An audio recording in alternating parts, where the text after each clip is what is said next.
Olá, pessoal, sejam bem-vindos ao nosso canal no YouTube. Meu nome é Renata Barros, estou aqui com o nosso querido irmão Geraldo Campetti, né? Está como vice-presidente da FEB, Federação Espírita Brasileira, mas é um irmão muito querido. Obrigada, Geraldo, por aceitar o nosso convite. Eu que agradeço, viu, Renata, o convite, a oportunidade de estar aqui com vocês, na Celuz, né, esta casa de trabalho, de oração, de estudo, de divulgação, sempre trazendo um tema importante, né, para a gente poder conhecer mais o Evangelho de Jesus à luz do Espiritismo. Agradeço de coração o convite. Imagina, a honra é nossa, muito obrigada. O tema, né, do dia de hoje é o item 11, né, do capítulo 13 do Evangelho segundo o Espiritismo, a beneficência, e eu lerei uma mensagem para harmonizarmos o ambiente do livro Sugestões Oportunas de Torre Pastoril.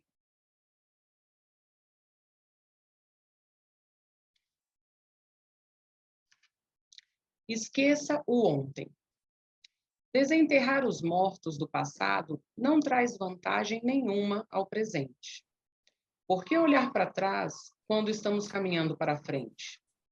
O espelho que reflete a estrada percorrida só serve para alertar-nos quanto aos perseguidores de trás, que buscam passar-nos à frente, pondo em perigo a caminhada atual. O passado é alicerce do presente, assim como os muros do primeiro andar de hoje são o sustentáculo do terraço de amanhã. Quem está no primeiro andar busca subir ao terraço e não escavoucar os alicerces, onde só encontrará lacraias e escorpiões. Suba para contemplar as estrelas que o chamam na estrada futura e deixe que a animalidade inferior permaneça isolada entre os torrões do chão úmido e frio. Não rebusque o passado que já se foi e não voltará mais, pois se voltasse atrapalharia grandemente nossa ascensão. O que passou, acabou. A vida pregressa trouxe experiência e aprendizado. Aproveitemo-los. O aluno que faz experiências com instrumentos no laboratório de química, ao sair das aulas, leva o conhecimento adquirido, mas abandona as provetas e ingredientes, agora já inúteis. Que adianta rever ações erradas, cujas consequências ainda hoje sofremos, se já não as podemos modificar? E se a sua recordação viva nos pode perturbar a marcha evolutiva? Então não busque o passado, olhe para a frente. Não revolva a terra com enxada, perscrute o céu com telescópio. Não recorde erros, plante árvores frutíferas que amanhã o abriguem e alimentam. Esqueça o ontem e alce o coração para o amanhã.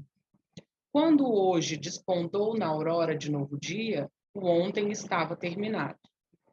Risque-o da folhinha de sua vida.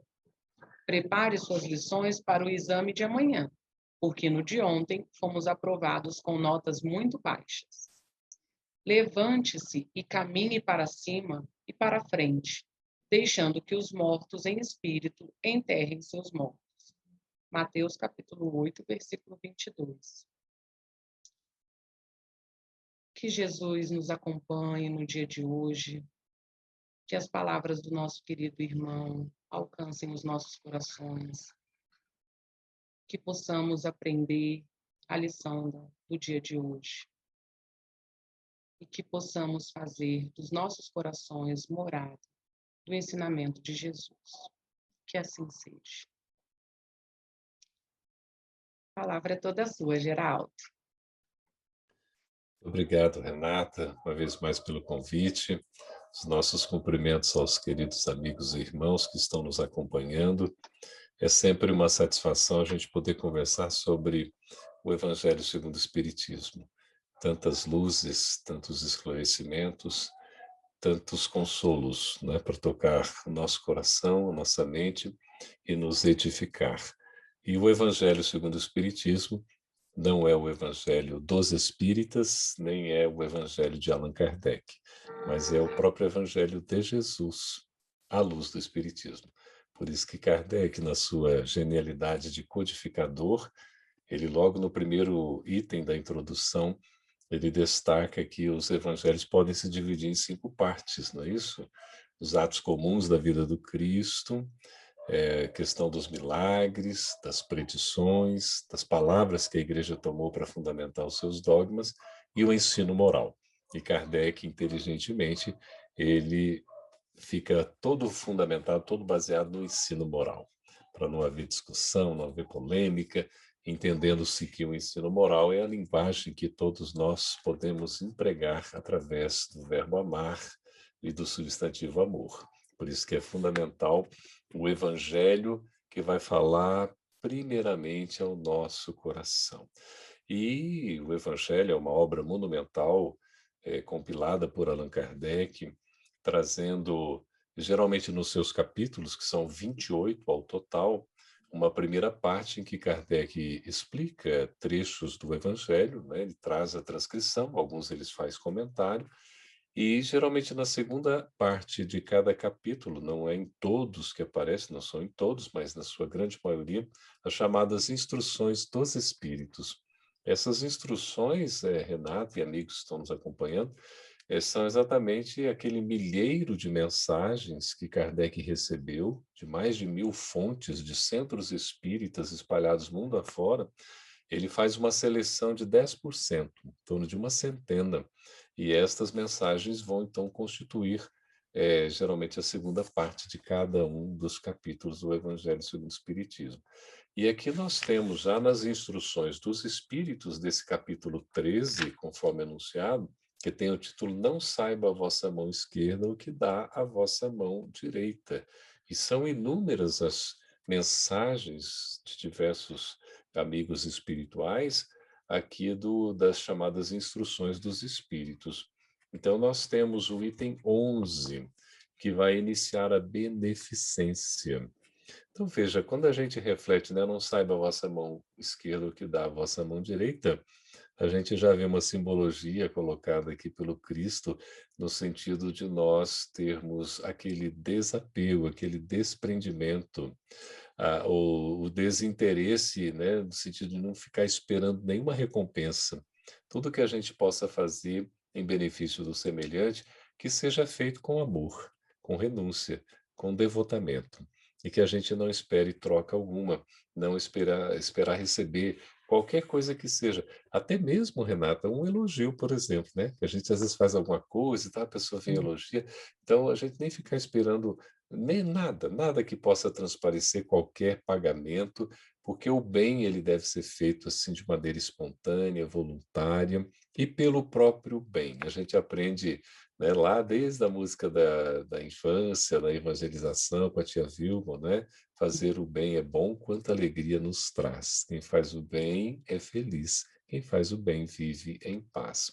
E aqui é um assim um personagem da Igreja Católica Apostólica Romana, bispo de Argel em Bordeaux, 1861, que traz essa mensagem. Chama-se Adolfo. E veja quantos e quantos expoentes da igreja não participaram da codificação espírita. É por isso que a gente vai sentir uma linguagem até um tanto quanto, né, assim, bem forte, bem carregada, ainda com aquela terminologia adotada nos costumes, né, na cultura da religião, e que vem com a manifestação aqui desses irmãos espirituais até como uma forma de atestar, de confirmar, de dar autenticidade aos seus comunicados, às suas mensagens. E aqui o bispo, né, Adolfo, ele vai nos trazer, esse bispo de Argel, nessa comunicação que Kardec sabiamente não registra o nome dos médiuns, viu, Renato e Uhum. amigos? Não tem os nomes dos médiuns aqui não, que é mais um exercício de humildade também. E fala da beneficência. São várias as mensagens, vários itens desse capítulo 13. Nós vamos, né, nos deter aqui na programação de hoje o item 11, que por si só já é um conteúdo bem vasto. Para começar, beneficência. O que é beneficência? A gente logo a beneficência, bom, é uma coisa boa, né? Porque beneficência logo lembra alguma coisa que vai fazer o benefício, né? Que vai beneficiar, que vai ajudar, que vai, de certa maneira, colaborar, vai auxiliar. E, evidentemente, a gente pensa beneficência tem a ver com caridade, não é? E o capítulo 15 do Evangelho fala aqui da caridade, fora da caridade não há salvação, né? Fora da prática do bem não há felicidade, mas também Kardec já traz aqui, né, a caridade permeia todo o Evangelho segundo o Espiritismo, assim como a humildade, sabe por quê? Porque são as duas maiores virtudes do Evangelho, exatamente a caridade e a humildade. Veja lá, né, o Sermão do Monte, quando Jesus começa tratando das bem-aventuranças, quão alegres são, né? Então, bem-aventurados os pobres em espírito, porque deles é o reino dos céus.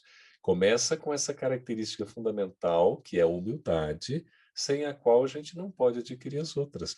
A gente não tem como, né, ser, por exemplo, assim, resignado, ser paciente, ser pacífico, ser manso, né, ter a pureza de coração, ser misericordioso, não é desejar a justiça ou ser justo se nós não formos humildes, porque a humildade nos abre para todas as demais características do bem, esses qualificativos, porque a humildade é uma forma da gente se sentir como aquele que precisa aprender. Não é aquele que já sabe. É o oposto do orgulhoso. O orgulhoso já acha que sabe, então ele se fecha. Ele não aprende mais porque ele já se acha doutor, né? Agora, o humilde, ele está sempre pronto para aprender. Aí a gente tem aqui a beneficência. E ele fala de um jeito tão assim amigável para nós, Renata. Olha só que coisa bonita. A beneficência, meus amigos. É tão bom, né? A gente ser tratado como amigos, ter amigos. Amigo é coisa para se guardar debaixo de sete chaves, dentro do coração. Assim falava a canção. Já nos diz aí o poeta musicista, né? Mineiro Milton Nascimento.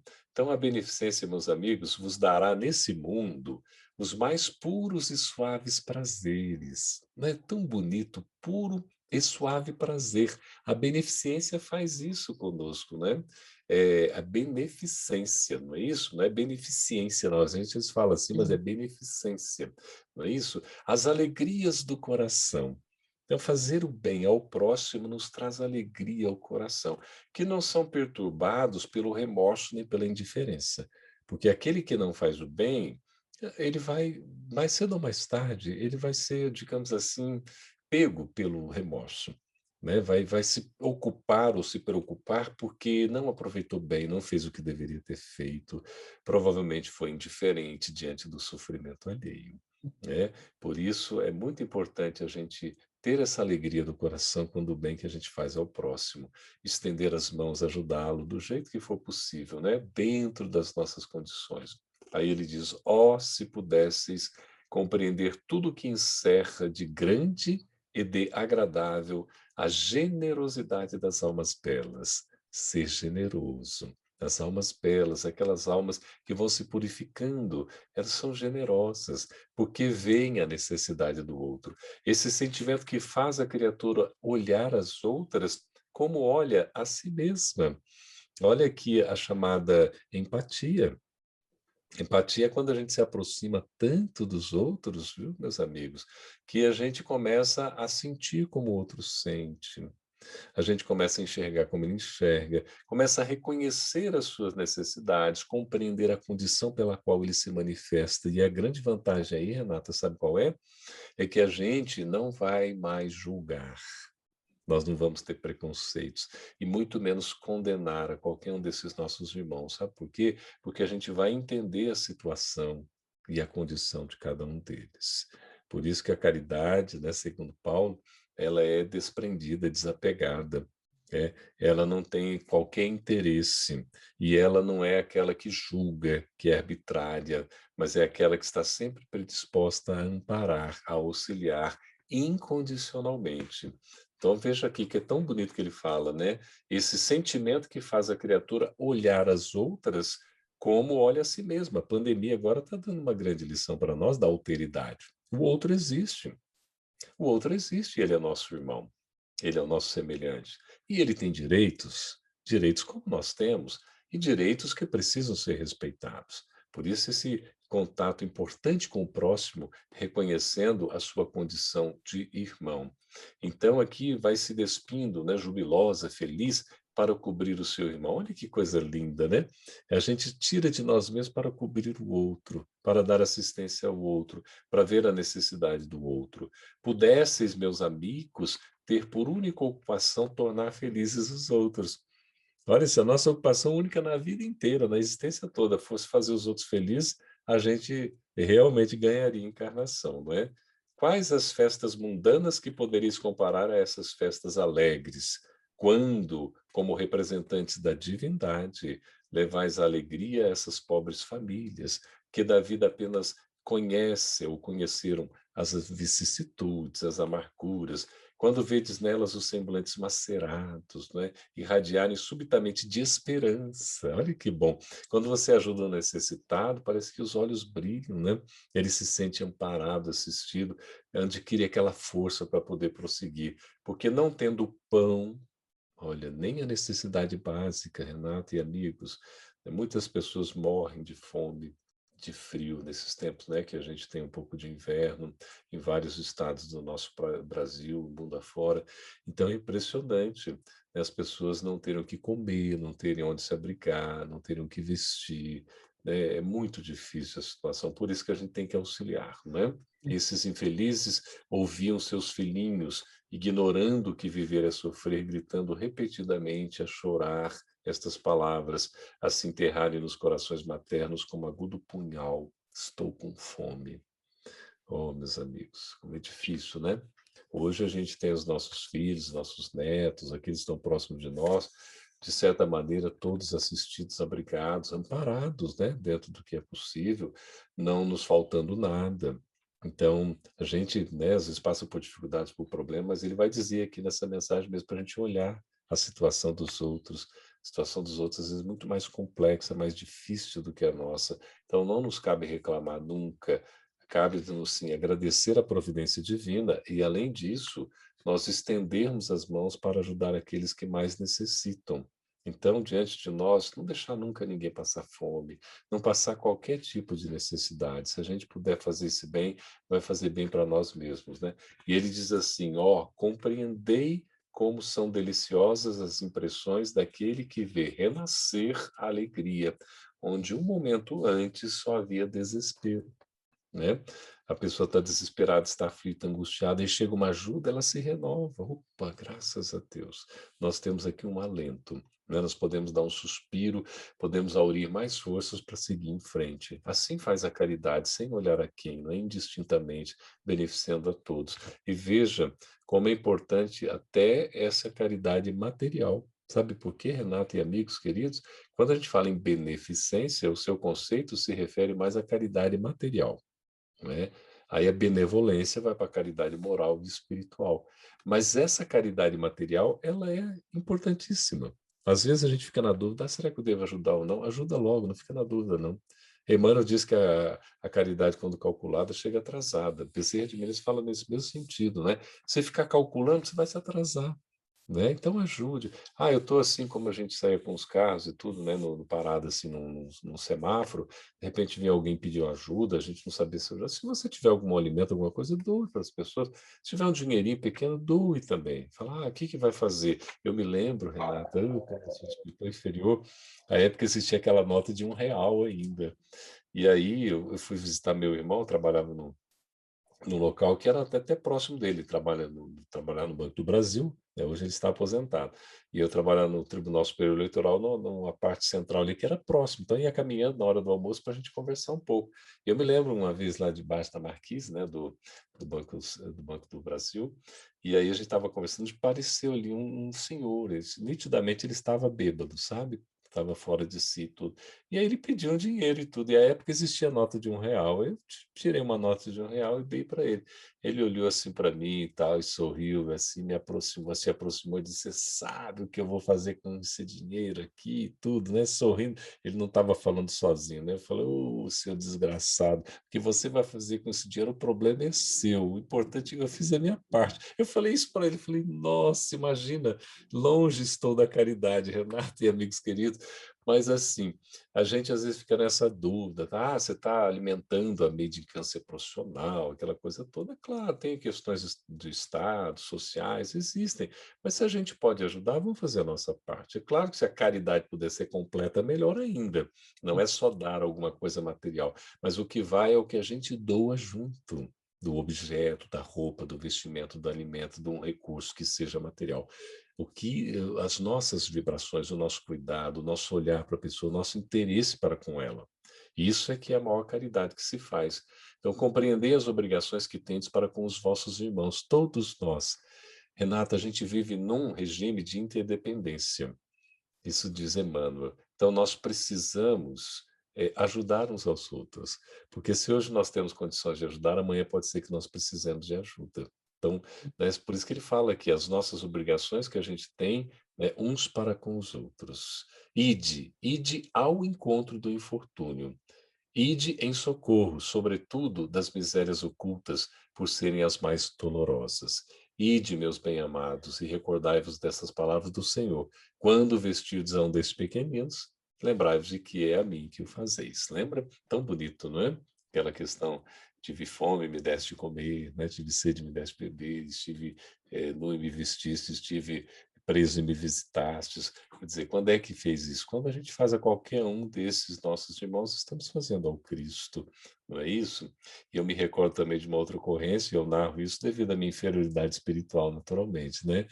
É, eu sou tão assim pequeno ainda que eu falei, ah, Senhor, né? Mande aí os necessitados para nós. Imagina, aqui ele fala para a gente ir ao encontro do infortúnio dos necessitados, você sair do seu comodismo e tal. Eu me lembro quando eu pedi isso, Renata, ai, me arrependi de ter pedido, sabe?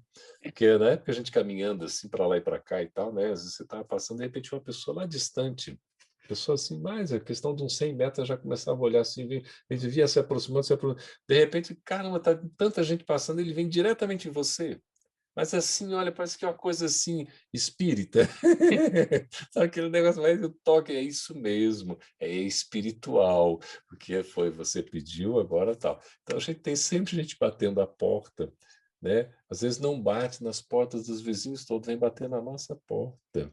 Né? Eu lembro que o papaizinho sempre ajudava, e me recordo com saudade, fez 2 anos agora, dia 13, que o papai retornou à parte espiritual. Ele sempre ajudava, conversava, né, com as pessoas assim, e outro dia bateram a porta dois, né, necessitados. E aí um foi pedindo, ele foi pedindo, eu vinha buscar, depois eu pedi outra coisa, eu pegava, outra coisa eu buscava, até que ele pediu dinheiro. Eu falei, dinheiro eu não tenho, né? E aí a gente ficou ali olhando, conversando um pouco, de repente tinha um outro que estava com ele, assim, uma pessoa mais alta, tudo. Ele falou, cadê aquele senhor de cabelo clarinho, cabelo paina, né? Aí eu falei, oh, rapaz, estava se referindo ao meu pai, né? Falei, meu amigo, olha, esse a que você está se referindo agora, ele já está nos braços de Deus.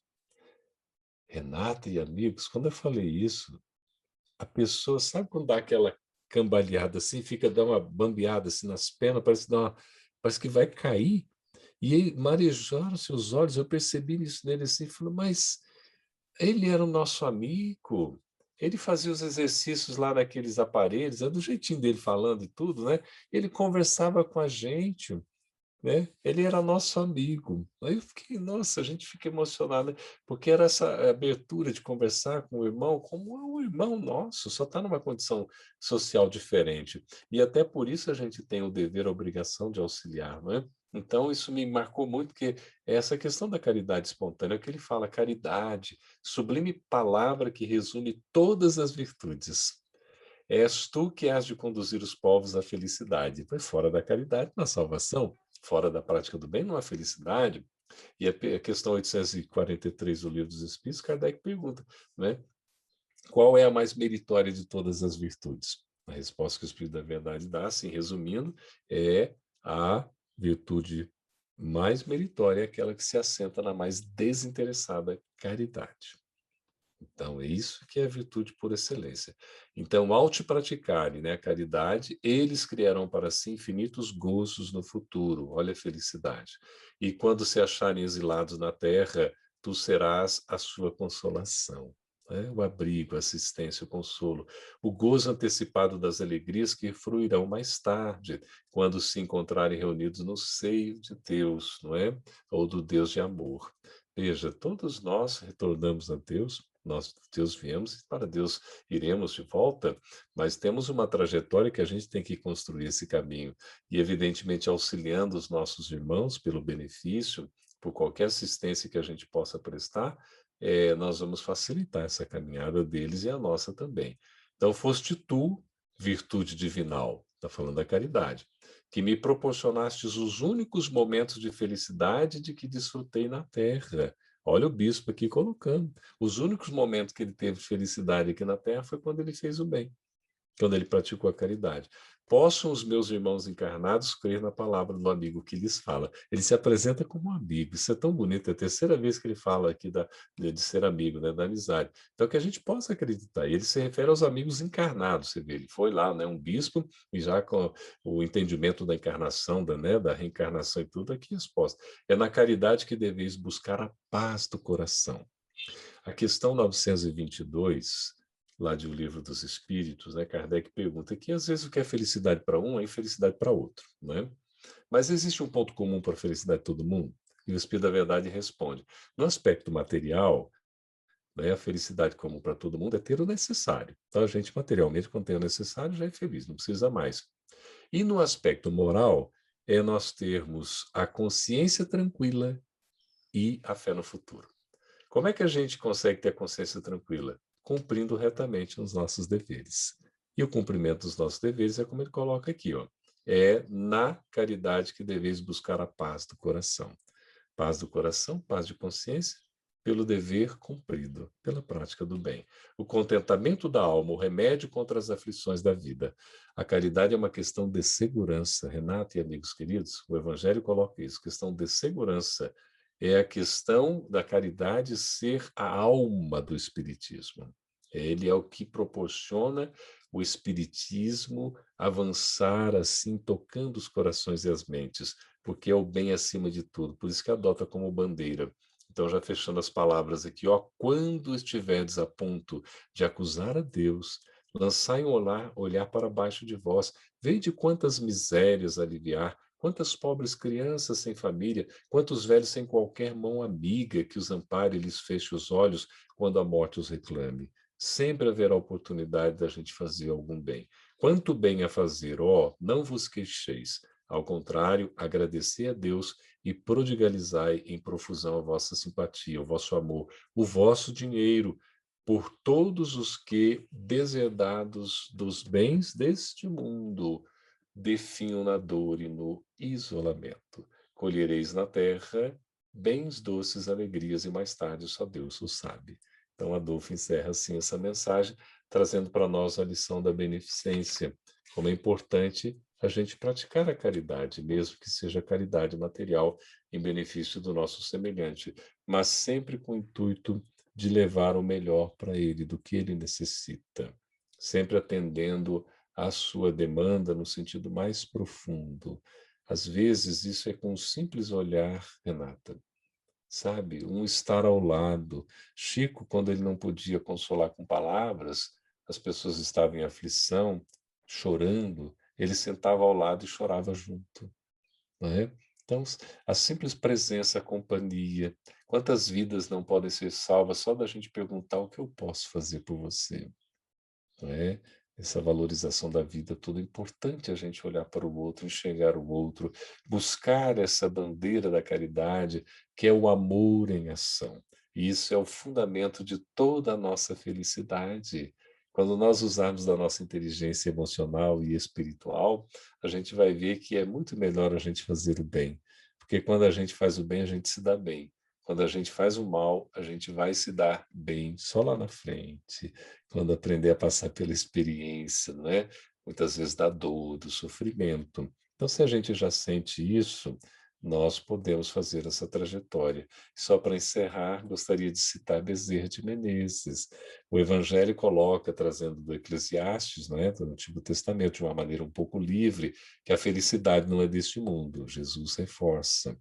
E Bezerra de Menezes concorda, mas ele diz o seguinte: a felicidade de fato não é deste mundo, mas ela será conquistada por intermédio deste mundo. Então, nós estamos na abençoada Mãe Gaia, a terra, a nossa morada, o nosso lar, que a gente tem que aprender a valorizar.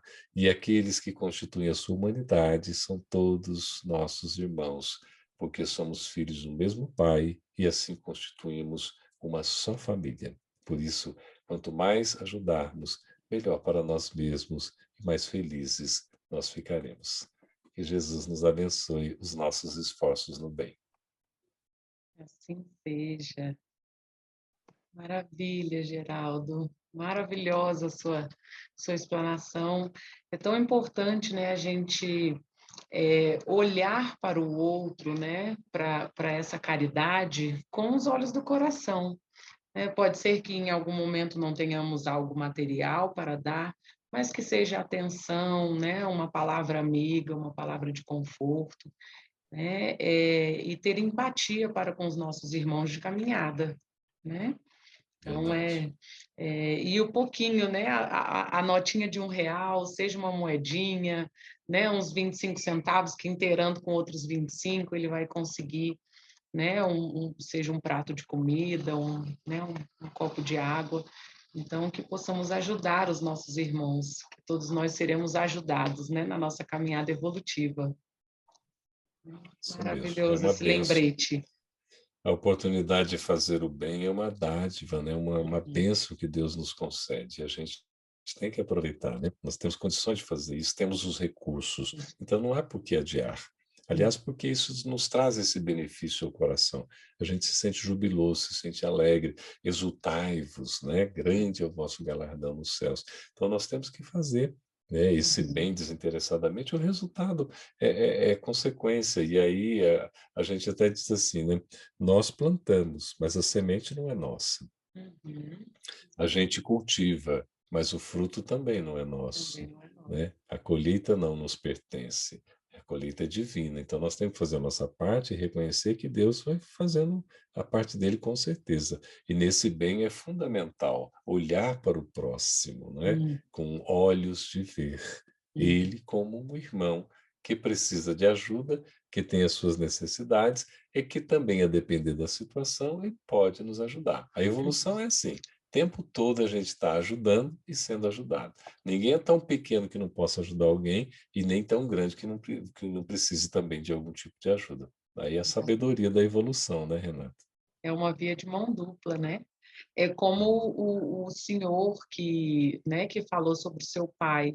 Ou seja, olha a colheita aí, né? O seu pai semeou essa bondade, né, essa caridade, às vezes na palavra ali, conversando com esses colegas, né? E com certeza claro, né, ele recebeu o susto por saber que seu pai já tinha desencarnado, mas só a emoção dele, aquela boa lembrança, também alcançou o seu coração e o coração do seu pai, né, no plano É espiritual, né? Então a gente vê a verdade. colheita, né, acontecendo sob os nossos olhos, né? É E é uma via de mão espontânea, né? dupla. Uhum. E isso traz conhecimento, aprendizado, para que a gente possa continuar evoluindo também. É verdade. Que maravilha, Também. muito obrigada. Você pode fazer a nossa prece final? Posso. Obrigada. Agradeço de coração, né? Vamos lembrando a gratidão, que é um ingrediente tão importante na nossa vida, que é um gesto de reconhecimento, de amor, de temperança, de ressignificação. Essa gratidão que é tão importante, representando a irmandade, a doação, o altruísmo, a oração. Por isso, Senhor, queremos aqui do fundo dos nossos corações agradecer essa oportunidade bendita de podermos estudar e refletir sobre o vosso Evangelho, para não apenas conhecer, mas também para meditar, sentir e nos preparar adequadamente para a vivência desses ensinos morais que transformam a nossa vida.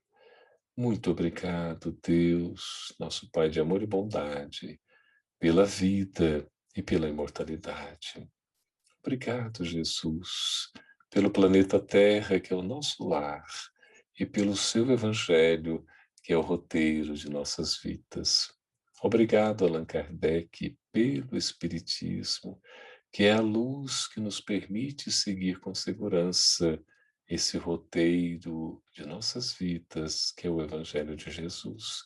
Obrigado também, Kardec, pelo legado da fé raciocinada, que nos faz não apenas crer, esperar, mas termos a certeza de que alcançaremos o que esperamos, porque estamos fazendo por merecer no esforço cotidiano.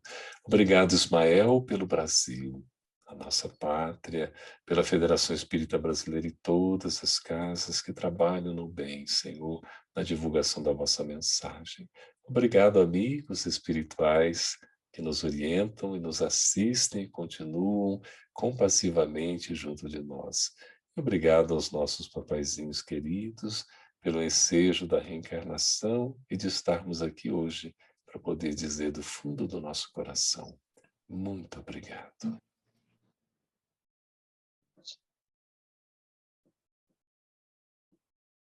Muitíssimo obrigada.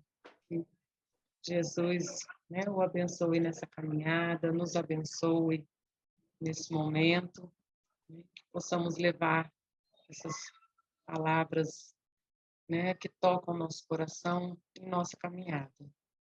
Muito obrigada, Geraldo. Obrigada a todos por nos acompanharem. Obrigada. Tchau, tchau. Tchau, tchau, gente.